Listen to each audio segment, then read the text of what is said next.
दोस्तों नमस्कार, जय हिंद। और आज का जो लाइव है सीनियर लीडर्स के साथ में, आज हम कुछ ऐसे विषय ऐसे टॉपिक पे बात करेंगे जिससे एक जागरूकता आए लीडर्स के बीच में, जागरूकता आए यूथ के बीच में।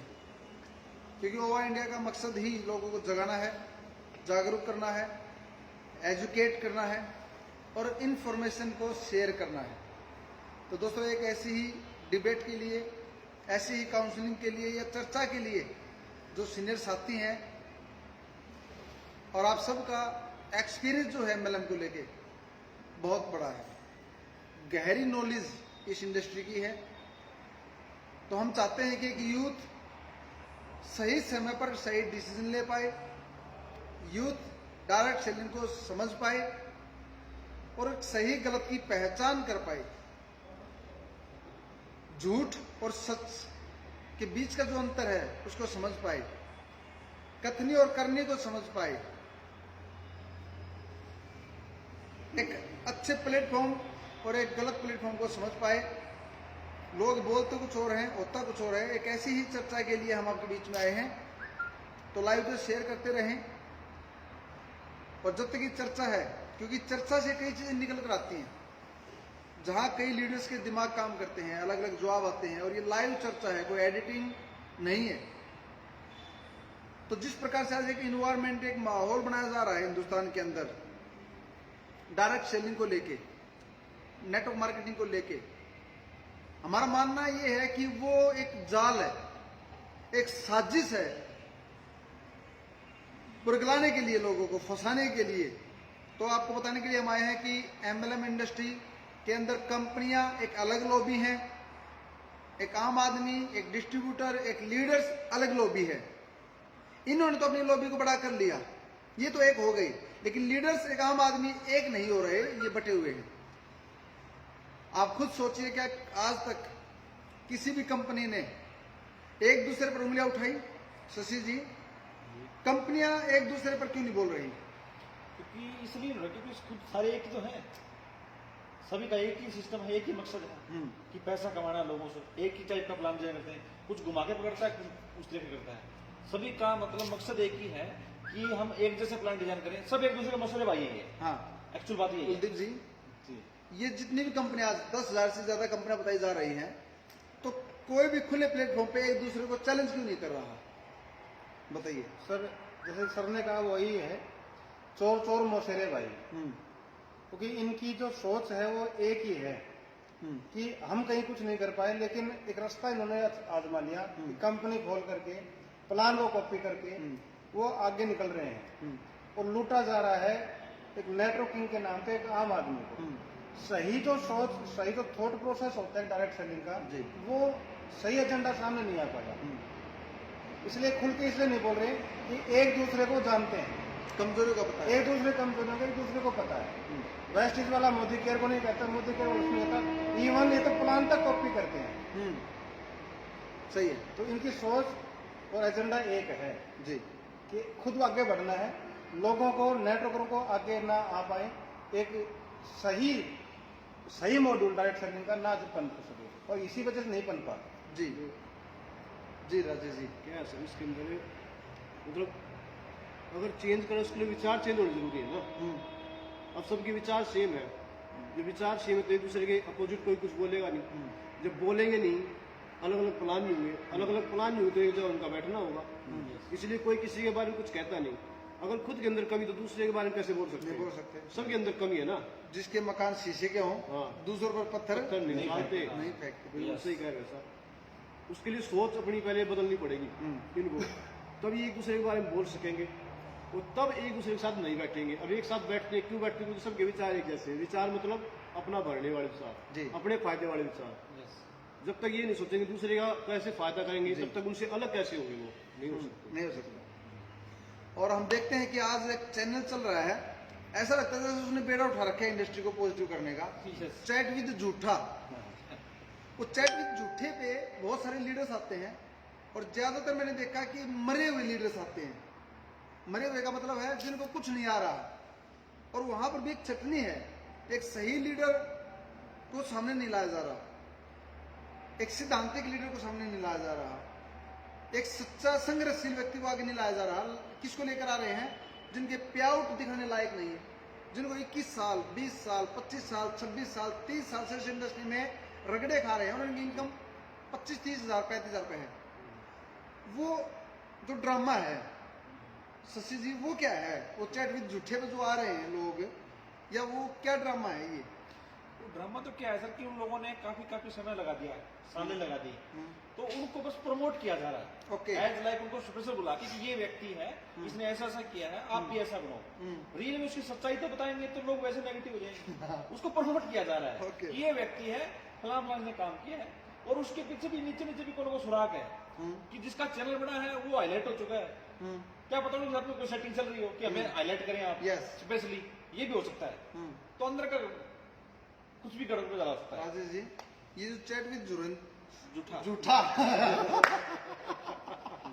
ये जो चैट विद झूठा चल रहा है आजकल, जो एमएलएम का बेड़ा उठा रखा है कि मतलब एक प्लेटफॉर्म पे लीडर्स, मुझे लगता है एक प्लेटफॉर्म पे झूठे लीडर्स कहीं ना कहीं आ रहे हैं आज, और सच्चा आदमी आ नहीं रहा हो झूठे चैनल पे, क्योंकि वहां झूठ बोलनी पड़ती है। तो आपको क्या लगता है कि जो चैट विद झूठा है उसमें जो लीडर्स हैं, क्या वो सच बोल रहे हैं? नहीं देखो सर, अगर वो सच्चे होते तो शायद वहां होते ही नहीं। यस, मैं सबके बारे में ऐसा नहीं बोल सकता क्योंकि हम सबको जानते नहीं है। नहीं जानते। मैं अपने विचार से बता रहा हूँ, सबको नहीं जानता किसके अंदर क्या क्वालिटी है, कैसे उनके भाव है। वहां पे हर एक आदमी सच्चा तो नहीं जाता होगा, झूठे जाते होंगे। हाँ, ये क्लियर बात है कि जो मुझे उनके बारे में नॉलेज हुई, जो वहां पे वो पे आउट अपना बता रहे हैं, जो अपनी वो जीवनी बता रहे हैं, एक्चुअल में ऐसा कुछ नहीं है, ऐसा कुछ नहीं होता। हाँ, ये हो सकता है कि वो सिर्फ दूसरे को मोटिवेट करने के लिए इस तरीके से अपने को दिखा रहे हो, वहाँ पे दर्शा रहे हो। वो झूठा चैनल उस पर भी, वो भी जिसका चैनल है वो भी, और वो जो लीडर है वो भी, उनका मोटो दूसरा हो सकता है, पब्लिक को पॉजिटिव करने के लिए। मगर पॉजिटिव आप सच बात से करो ना, झूठी बातों से क्यों करो? झूठ ज्यादा दिन थोड़ी चलेगी आपकी। अगर सच्ची बात होगी वहां बोलोगे तो आप देख ले, तो उसको देखते हैं चैनल को, तो अंदर से वो भाव नहीं उठते, बंदे के अंदर के वो भाव निकलते नहीं, जो अगला बताना चाह रहा है वो क्यों नहीं निकलते, अंदर से सच्चाई बाहर नहीं आ रही, बातें और चेहरा मिलता नहीं, मैच नहीं मैच नहीं करता। खाते। और आजकल आप लोगों को पता, सब नेटवर्कर तो खासकर तुर्रम खा है, 1 मिनट में चेहरे को पढ़ लेते हैं। तो बातें और जेपी सर वाली बात है, चेहरा मैच नहीं करता। वो मैच कब करेगा? जब अंदर से सच्ची बातें बाहर निकलेंगी, तब अगले के अंदर वो अगला इंप्रेस होगा, दूसरा बंदा देखने वाला। तो सच्ची बातें होनी चाहिए वहां पे, जो हमें मानना है। सर, हमने जो देखा, वो बोलते कि हम इस इंडस्ट्री में सफल हो गए या कामयाब हो गए, प्रमोशन करता है झूठा, तो उनको लगता है कि जैसे जो बता रहे हैं ना, फिर वो ऐसे ऐसे बैठते हैं कि मैं ही हूँ क्या ये जो ये बोल रहे हैं, उनको भी विश्वास नहीं है। लेकिन जब वो प्रमोशन करना शुरू करता है झूठा, तो उनको लगता है कि मतलब मैं हूँ क्या ये, तो फिर वो थोड़ा सा पोस्टर बनाने की कोशिश करता है 5 मिनट तक, फिर देर के बाद वो अपनी औकात पे आ जाता है, वो वैसे ही फैल जाता है। सर ने कहा वो सही कहा। जो मैं आपसे पूछता हूँ, वहां जो जा रहे हैं चैट विद झूठे पे, क्या उनकी इनकम है दिखाने लायक? आप बताइए। जेपी सर और जैसे सर ने बताया, आप बिल्कुल जो सवाल है बिल्कुल जेन्युइन भी है।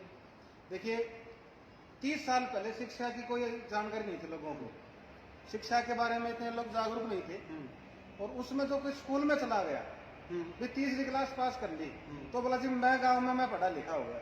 ठीक है, क्या वो आज जो ग्रेजुएट बच्चे हो रहे हैं उससे ज्यादा शिक्षित हो गया? नहीं हो गया।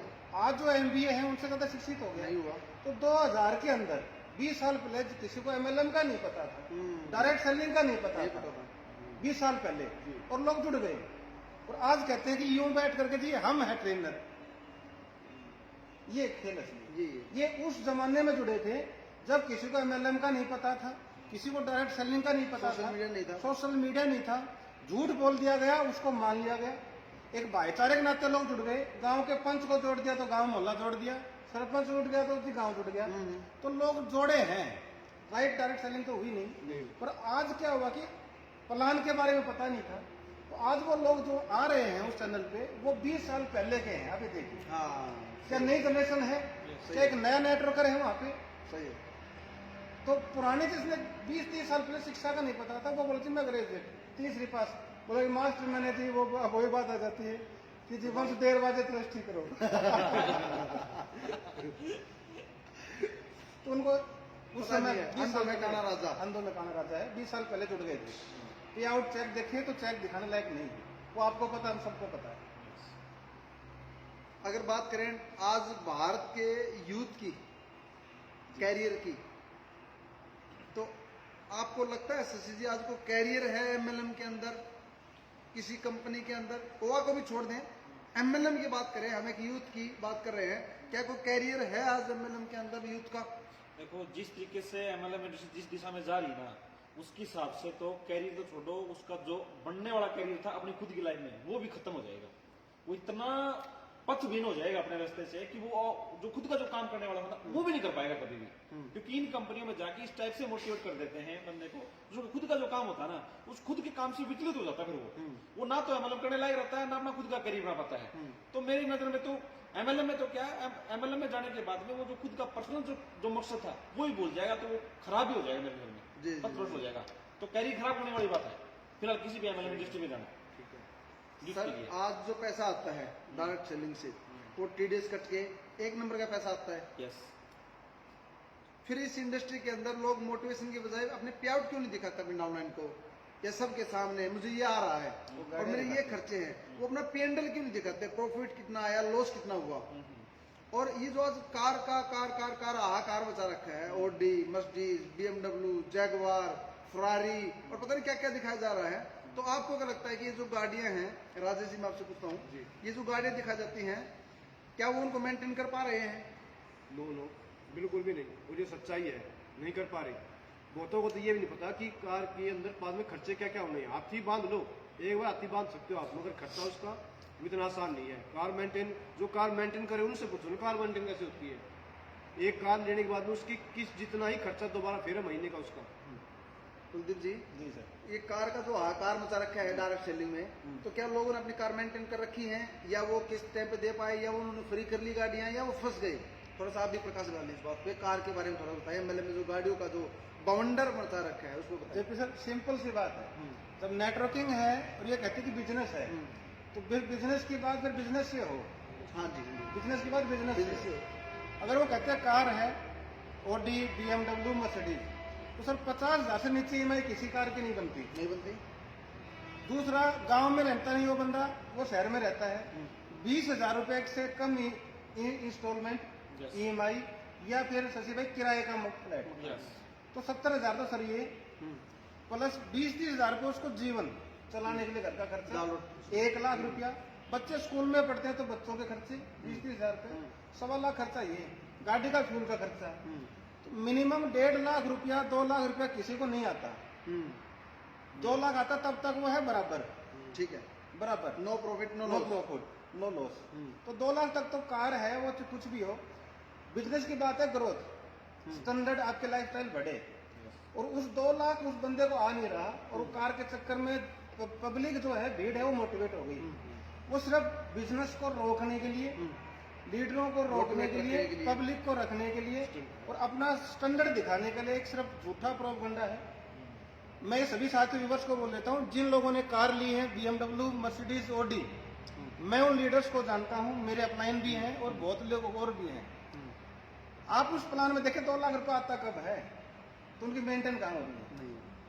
और सबसे बड़ी बात यह है कि आप उनके प्रॉफिट लॉस P&L जो आपने बताओ निकाल के दिखाओ, एक भी अचीवर उनके पास गाड़ी मेंटेन नहीं है, उनके अगर देखा जाए वो कर्जे में है, इधर उधर से ले दे करके अपनी सिस्टम को बना रखा है। उनके पास अगर बात देखिए, बिजनेस में ग्रोथ नहीं है, उनके पास पल्ले कुछ नहीं है, सर जीरो है, जीरो। शशि जी, ये जो कार और मैं ले आया कार, मेरी कार, और जो स्टिकर लगा लेते हैं, मुझे कई बार लगता है कि स्टिकर झूठे स्टिकर हैं। कार सेकंड हैंड ले ली, नहीं बता दी, स्टिकर लगा दिया और अपनी कार बना दी। अभी मैंने एक देखा कि जिंदगी का आनंद फलानी कंपनी के संग तो आनंद क्या होता है, मुझे नहीं लगता कि एमएलएम के अंदर आज कोई आनंद उठा रहा है। जैसे कार के बारे में अगर आप बताएं, क्या आपने भी देखा होगा, लोगों ने कार ली, क्या वो कार मेंटेन कर पाए जो ले आए थे गलती से? सर मैंने तो बहुत से लीडरों को देखा है, कार भी लेके आए हैं, और मैं तो अभी तो ये कहता हूँ कि बाइक भी मेंटेन नहीं होती। और आपको तो बताया हिसार में 500 से ज्यादा एमडी है, 500 से भी ज्यादा CMD MD है सर हिसार के अंदर। और मतलब वो CMD जो बने ना, वो CMD लोगों को इन्वेस्टमेंट करवा के भी खुद की कार मेंटेन नहीं कर पाए। तो CMD जो लोगों को इन्वेस्टमेंट करवा के भी कार मेंटेन नहीं कर पाए, तो प्रोडक्ट बेस तो पॉसिबल ही नहीं है। क्योंकि आज का प्रोडक्ट बेस में मैंने मेरे अप्लायंस में देखे, मेरे अप्लायंस मेरे पास आते थे, और बोलते थे कि इस हिसाब से अपने को शिक्षा चलना तो भाई तेल तो डलवा दे, आपका तो डलवा मैं डलवा देता हूँ। ये मेरे सीनियरों की हाल थी। और अपने घर से मेरे पास गाड़ी लेकर बसों में बैठा करते थे और अपने आप को वो अमरल नची और स्टार अमरल से बोलते थे। तो हिसाब लगा लो कार कहाँ की मेंटेन होगी ये तो सर, सामान्य इनका बात भी नहीं है ना। और ये तो शशि भाई सामान्य बात है, कार हर घर में है। हर ये तो उस MLM दौर तो नहीं कर रहे। ये तो उस दौर की बातें बता रहे हैं जब कार सपना होती थी। हाँ आज अभी और बता दूं, जैसे सर कह रहे हैं, आपने हिसार की बात रही, जिनसे लीडर हैं 21 साल एमएलए में लगा दिया। आज सर ब्रेजा है जी, 21 साल के बाद अगर ब्रेजा है और नौकरी छोड़ने के बाद, सरकारी नौकरी के बाद ब्रेजा है, तो ब्रेजा तो मेरे ख्याल से हर सामान्य आदमी के पास है। लोग लेते हैं। आज अल्टो बात करें, स्विफ्ट की बात करें, डिजायर की बात करें, ब्रेजा करें, एक सामान्य व्यक्ति, क्योंकि लाइफ स्टाइल बढ़ चुकी है, आज हिंदुस्तान के बाइंग कैपेसिटी बढ़ चुकी है, तो हर व्यक्ति के पास कारें हैं। उस समय का दौर था तो उसमें तो झूठ बोलते थे, कार का कोई महत्व नहीं आज एमएलएम के अंदर। और आज हम देखते हैं कि लोगों की लाखों लाखों की टीमें हैं। लाखों की टीम होने के बावजूद उनको पैसे हजारों में आ रहे हैं। जी, कोई बंदा 25 साल बाद इस इंडस्ट्री को हाथ जोड़कर भाग रहा है, कोई 20 साल बाद, कोई 15 साल बाद। तो जो यूथ आने की सोच रहा है वो किस कंपनी में जाए, कहां वो अपना कैरियर देख पाए, कैसे पहचान करे एक कंपनी की, क्या सवाल होने चाहिए उसके, वो आप बताएं कि एक यूथ को किसी भी कंपनी जाने से पहले किन पॉइंटों पे ध्यान देना चाहिए। सर सिंपल सी बात है, जब बिजनेस की बात में तो मैं बिजनेस को पढ़ता हूँ।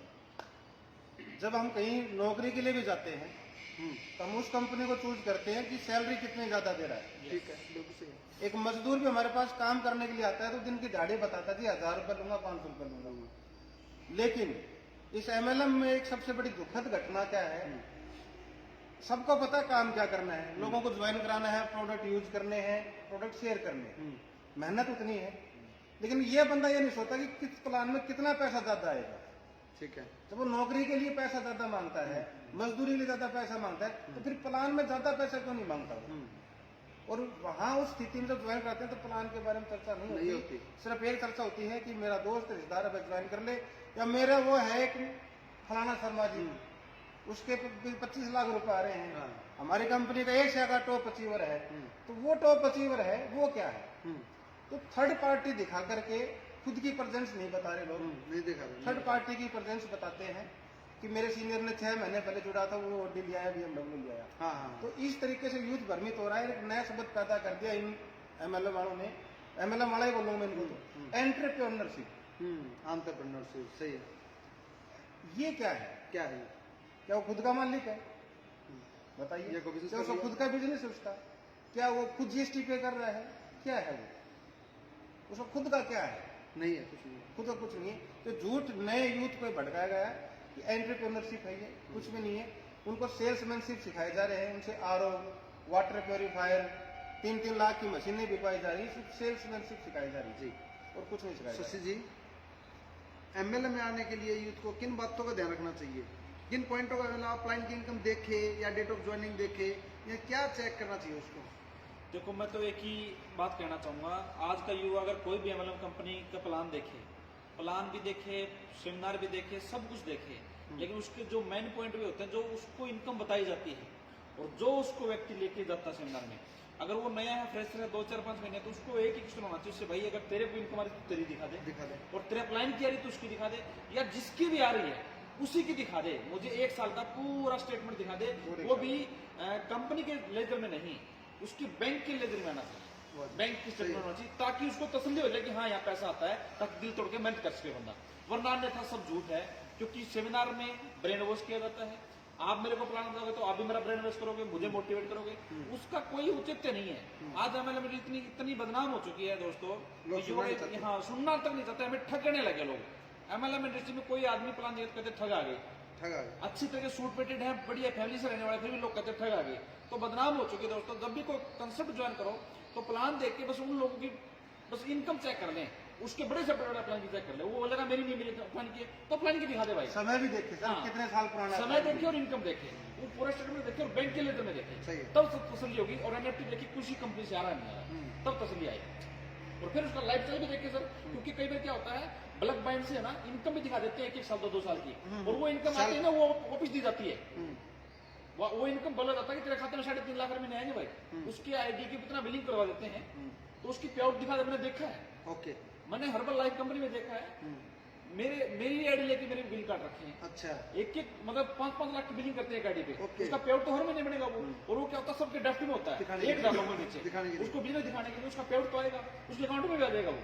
लेकिन आते क्या है, वो जिसका था उसको दे दिया जाता है, डबल तो मतलब वो ट्रांजैक्शन दिखाने के लिए। डबल ट्रांजैक्शन भी होती है। हाँ, वो दिखाने के महीने लिए में 2 बार भी चेक आते हैं लोगों के, और एक चेक कंपनी का आया, एक चेक दूसरा और आता है। ओके, धांधली है। मतलब एक चेक 10 तारीख को बना शशि भाई, लेकिन 20 तारीख को चेक आते हैं। एक बात और भी है सर, एक अच्छी सर्विस, एक अच्छी ऑफिसर लाइन का आदमी जिसकी इनकम 50-60 हजार की है, एक उसकी लाइफ स्टाइल देखना सर। मात्र जिसकी 50 हजार रुपये सैलरी है, उसकी लाइफ स्टाइल कितनी बिंदास होती है। तो जिस आदमी का 2 लाख रुपया ट्रांजेक्शन दिखा दें एक साल, तो उसकी लाइफ हमें पता लग जाए कि लाइफ स्टाइल क्या है, उसकी लाइफ स्टाइल से पता लग जाएगा वो झूठी इनकम है या सच्ची इनकम, वो भी देखना जरूरी है। राजेश जी, अभी यूथ की बात से आप जो बताएं थोड़ा सा यूथ के बारे में कि कैसे क्या करें। अभी यूथ की बात से देख कर पहले कि हमें यूथ को बचाना है, हम क्या कह रहे हैं, क्योंकि जिनका हो लिया तो हो गया, टाइम गया। उम्र बीत चुकी। देख रहे हैं बहुत से लीडर देख रहे हैं 20-20, 25 उम्र गई। साल अभी बता रहे हैं, तो उनके पास तो क्या बता, उनको तो साइन जा चुका। अब यूथ को जैसे सर मेरे को बताते हैं कई बार कि भाई ये जो नेटवर्किंग है इसको सीखने में टाइम लगता है। ये नहीं कि आप आए और आपने सीख लिया, फार्मूले जबरदस्त है इसके। अब एक यूथ बंदा यहाँ पे आए और उसके बाद में इस चीज को सीख के 4-5 साल वो अपने वेस्ट करे, उसके बाद फिर वो बिजनेस शुरू कर दिया, कोई तुक नहीं पड़ता। उसका प्राइम टाइम वो तो खत्म हो गया ना। कोई 10 साल का 12 साल का लड़का तो आएगा नहीं, आएगा नहीं। 22, 23, 24, 25 साल का लड़का आएगा। आज के दिन एज कितनी है, लास्ट 50 साल 55 साल, उसके जीवन में बचा क्या करने के लिए, फिर कब वो अपनी जिंदगी जिएगा, कब वो पैसा कमा के उसके ऊपर वो मजे लेगा, वो तो फिर कमाने में रह गया। तो उसके लिए क्या है कि अब हम ये कहते हैं, यहाँ पे मैं दूसरी बात कहूँ कि अपने सीनियर लीडर को देखो, जहाँ वो जाता है उसके साथ चले जाओ, ऐसा भी नहीं कर सकते, क्योंकि सीनियर लीडर भी आजकल ऐसे हो रहे हैं कि दूसरी जगह जाते हैं, मगर फिर उनको भी वहां जाने के बाद पता चलता है यहाँ कमी क्या है, कमी क्या है। उसकी भी गलती नहीं है। अब सर मैं यहाँ खड़ा हूँ तो मेरे को यहाँ से ज्यादा से ज्यादा 1 किलोमीटर दूर का रास्ता पता है ना, 1 किलोमीटर आगे जाऊँ तब पता चलेगा उससे आगे 1 किलोमीटर क्या है। तो सीनियर लीडर जब उस लेवल पे आएगा तो उसको पता चलेगा प्लान के अंदर ये झोल है, यहाँ गुंडी है, वो नीचे वाले को बताएगा, यूथ को बताएगा, तब तक उस बेचारे का टाइम खराब हो गया, उसने कमा लिया, उसका टाइम खराब हो गया। उसके लिए क्या है, जो शशि भाई अभी कह रहे थे, जो बंदे वहां पे काम कर रहे हैं उनका टाइम देखो, डेट ऑफ ज्वाइनिंग देखो, डेट ऑफ एक्टिवेशन देखो, फिर उसने कमाया क्या, उसके बाद में थोड़ा सा ध्यान करो कि इसकी जीवन का स्टाइल कैसा है, गाड़ी कौन सी, कैसे मेंटेन करता घर है, जाके देखो, घर जाके देखो, बच्चों के देखो किस स्कूल पढ़ रहे हैं, थोड़ा सा पता कर लो। बहुत दुनिया में घूमते हो आप, अलग अलग कंपनी चेक करते हो, दूर दूर जाते हो, विजिट करते हो, अपने अपलाइन को विजिट कर लो ना, जीवन का सवाल है। जीवन कैसा चल रहा है उसका। अच्छा ये भी देख लेना साथ में कि वो नेटवर्किंग से ये सारा पैसा कमा रहे हैं, कुछ बैक पीछे से भी कुछ पैसा है, कोई और बिजनेस हो या खानदानी रईस हो, उस चीजों का ध्यान रखो, ये सब देख के कर सकते हैं। दोस्तों जैसे कि आपने देखा कि अभी जो चीजें चल रही है डायरेक्ट सेलिंग के अंदर, एक ही बात बोल लेंगे कि किसी भी कंपनी को छोड़ने से पहले और करने से पहले हमें देख लेना चाहिए। और आज हम एक चीज देखते हैं कि लोग लगे हुए लेकिन छोड़ नहीं पा रहे। उसके पीछे कारण है कि ऑप्शन नजर नहीं आ रहा, उसके पीछे कारण है कि जाए तो जाए कहाँ। आप सभी जितने भी हमारे व्यूवर्स हैं, एक बात बोल रहे हैं कि डायरेक्ट सेलिंग इंडस्ट्री ने फंसाए ना किसी को। हो सकता है आपके प्लान आपसे झूठ बोल रही हो, तो दोस्तों आप नीचे झूठ ना बोले, आप अपने लेवल पर अपने अपलाइन की इनकम चेक करें, 6 महीने की, 1 साल की लगातार स्टेटमेंट चेक करें, आपकी कंपनी के प्रोडक्ट का रेट, क्वालिटी और उस कंपनी का डिस्ट्रीब्यूशन सिस्टम चेक करें है क्या, और उसके बाद चेक करें उस कंपनी की लीडरशिप कैसी है, उस कंपनी की लीडरशिप को एजुकेशन कितनी है, उस कंपनी के अंदर ट्रांसपेरेंसी कितनी है, कंपनी की नियत और नीति कैसी है, कंपनी का मिशन क्या है और कंपनी का विजन क्या है। ये कुछ चीजें आप चेक करें, और कंपनी के अंदर माहौल क्या है। दोस्तों किसी भी कंपनी को छोड़ने का भी समय होता है और किसी भी कंपनी को करने का भी समय होता है। अगर आप भी चाहते हैं तेजी से आगे बढ़ना, अगर आप भी चाहते हैं सही समय पे सही डिसीजन लेना, अगर आप भी चाहते हैं ब्रांड इमेज कमाना या टॉप लीडरशिप में आना, तो आज एक ही ऑप्शन है, ओवा इंडिया, वन वर्सेस ऑल। इसलिए हम खुलकर बोल रहे हैं क्योंकि जिनके घर शीशे के होते हैं वो दूसरों पर पत्थर नहीं फेंका करते, और हम इस इंडस्ट्री के अंदर एक बदलाव, एक बगावत, एक क्रांति लेकर आए हैं। और हम चाहते हैं यूथ का कैरियर खत्म ना हो, क्योंकि एक यूथ एक परिवार होता है, एक यूथ अपने परिवार का सदस्य एक नहीं होता, उसके ऊपर जिम्मेदारी होती है पूरी फैमिली की। अगर एक यूथ का कैरियर खराब हो गया तो इसका मतलब है कि एक परिवार खत्म हो गया। एक यूथ गलत रास्ते पर जाता है तो इसका मतलब यह है कि एक परिवार गलत रास्ते पर चला गया। एक यूथ की अगर उम्मीद टूटती है तो उसके साथ में एक पूरे परिवार की उम्मीद टूटती है। तो दोस्तों एक जागरूकता फैलाएं, प्लान पर बात करें और डिस्ट्रीब्यूशन चेक करें ओवा इंडिया का वर्सेज करके। आप किसी भी कंपनी के साथ करें, हम किसी एक कंपनी के अगेंस्ट नहीं है। हमने देखा फलानी कंपनी उसके अगेंस्ट थी, वो कंपनी उसको टक्कर दे रही थी, वो कंपनी उसको टक्कर दे रही थी, लेकिन ओवा इंडिया बोलती है कि वर्सेज। ओवा का प्लान एक तरफ रखें और दूसरी तरफ किसी भी कंपनी का प्लान रख लें, किसी भी कंपनी का प्लान रख लें, आप जीतेंगे। और इतना सिंपल 8 बातें एक अनपढ़ व्यक्ति भी प्लान दे दे। कंपनी की शुरुआत देखें, कंपनी की लीडरशिप चेक करें, कंपनी की ट्रांसपेरेंसी चेक करें, कथनी और करनी को चेक करें और एक माहौल को चेक करें। और आने वाला समय ओवा इंडिया का है, ये आपको क्लियर बता दे। तो आपके पास जो भी नंबर स्क्रीन पर डाल रहे हैं, जो भी कमेंट में लीडर्स नंबर डाल रहे हैं, जो भी हमारे लीडर्स यहाँ पर बोल रहे हैं कि हम आपकी मदद करने के लिए तैयार हैं, तो दोस्तों एक बार हम बोलेंगे आपको कि एक बार ओवा इंडिया का प्लान जरूर स्टडी करें। अपने ईगो को दूर रखकर, अपने अहंकार को दूर रखकर, अपनी एजुकेशन को थोड़ा सा बाहर आ जाएं उस चीज से। बिल्कुल साफ सुथरे एक नियत के साथ प्लान को जरूर समझें। यहाँ पर ईमानदारी से काम कर सकते हो आप, हम आपके स्वागत के लिए तैयार हैं। ओवा इंडिया का मकसद है एक साफ सुथरी कंपनी खड़ी करना। ओवा इंडिया का मकसद है यूथ के कैरियर के साथ खिलवाड़ ना करना, उसको आगे बढ़ाना और इस देश के लिए सोचना जिस लिए ये इंडस्ट्री बनी थी, कस्टमर को एम्पावर करना और एक रोजगार उपलब्ध कराना, वो हमारा मकसद है। तो दोस्तों ओवा इंडिया का पूरा मैनेजमेंट, ओवा इंडिया की पूरी लीडरशिप, जो भी साथी यहाँ पर नंबर डाल रहे हैं, आप किसी से भी संपर्क करें। आपको नींद नहीं आनी चाहिए। इतना देखने के बाद, इतना सुनने के बाद, समझने के बाद भी अगर आप सोए हुए हैं तो आपको जगा पाना मुश्किल है, क्योंकि सोए हुए को जगाया जा सकता है लेकिन एक्टिंग करने वाले को जगाना मुश्किल है। फिर आप एक्टिंग कर रहे हो, फिर आप नुगरे हो, फिर आपको करना कुछ नहीं है।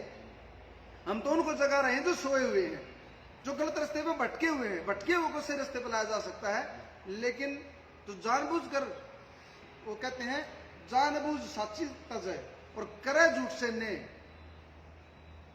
ऐसे इंसान की संगत भगवान सपने में भी ना दे। तो जानबूझ साची तजय और करे झूठ से ने, मतलब इतनी सच्चाई जानने के बाद भी, इतनी सच्चाई बताने के बाद भी अगर कोई नहीं सुन रहा, फिर उसका मैन्युफैक्चरिंग डिफॉल्ट है, फिर उसकी सही है कंपनी उसको लूटती रहे, फिर वो भी सही है कंपनी। जब एक आदमी को नींदी पिटने के बाद आती है तो उसको पिटो, एक आदमी को लूटने में मजा आता है तो उसको लूटो, और एक आदमी को अगर गुलामी करने में मजा आता है तो गुलामी करवाओ। राइट सही बात। लेकिन अगर आप चाहते हो इंडिपेंडेंट खड़ा होना, अपनी अपलाइन से बाहर निकलिए, उसके शोषण से बाहर निकलिए, उसकी सम्मोहन से बाहर निकलिए और उसको बता दे कि मैं भी एक लीडर हूं, मैं आपकी गुलामी के लिए, आपके बच्चों के लिए पैदा नहीं हुआ, मेरे भी सपने हैं, मेरे भी परिवार के सपने हैं, मुझे भी बड़ा बनना है, मैं भी स्टेज पे जाऊंगा, मेरे हाथ में भी माइक हो, मैं भी अपनी टीम को ट्रेन करूं। और वो तब होगा जब आप एक सही प्लेटफॉर्म पे होंगे, क्योंकि पायलट का सही होना भी जरूरी है और गाड़ी का सही होना भी जरूरी है। तो दोनों चीजें आपके लिए तैयार हैं दोस्तों। आप आइए, खुले दिल से मिलिए, हम आप मिलकर इस इंडस्ट्री को साफ और सुथरा कर सकते हैं। जय हिंद, जय भारत, थैंक यू। वंदे मातरम, वंदे मातरम, वंदे मातरम। इंकलाब जिंदाबाद, इंकलाब जिंदाबाद, इंकलाब जिंदाबाद। भारत माता की जय हो। Thank you, thanks a lot, thank you.